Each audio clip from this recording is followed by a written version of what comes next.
નમસ્તે. ધોરણ 6 સામાજિક વિજ્ઞાન એકમ 11 ભૂમિ સ્વરૂપો.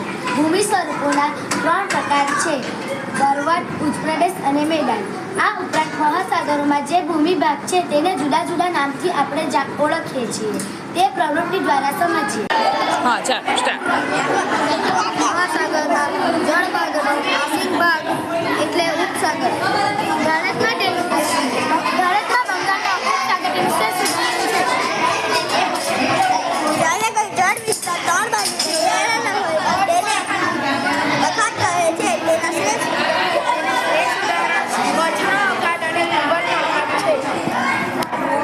ભૂશીર એટલે પૃથ્વીનો લંબાટનો ભાગ છેડો જે જળભાગમાં ફેલાયેલો હોય છે, જેને સમુદ્ર રેખા તરીકે ઓળખવામાં આવે છે. ઉદાહરણ પ્રમાણે કન્યાકુમારી. જે ભૂમિ ભાગ ચારે બાજુથી જળ વિસ્તારથી ઘેરાયેલો હોય તેને ટાપુ તરીકે ઓળખવામાં આવે છે. ઉદાહરણ તરીકે લક્ષદ્વીપ, અંડમાન, નિકોબાર, નાના બેટ, દ્વારકા, સિયા બેટ વગેરે.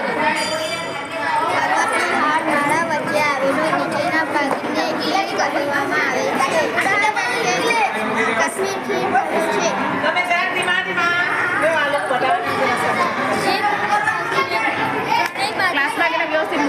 જે ભૂમિભાગને ત્રણેય બાજુ સમુદ્ર અને એક જ ભાગમાં જમીન વિસ્તાર જોડાઈ હોય છે તેને દ્વિતલ કહેવામાં આવે છે. ઉદાહરણ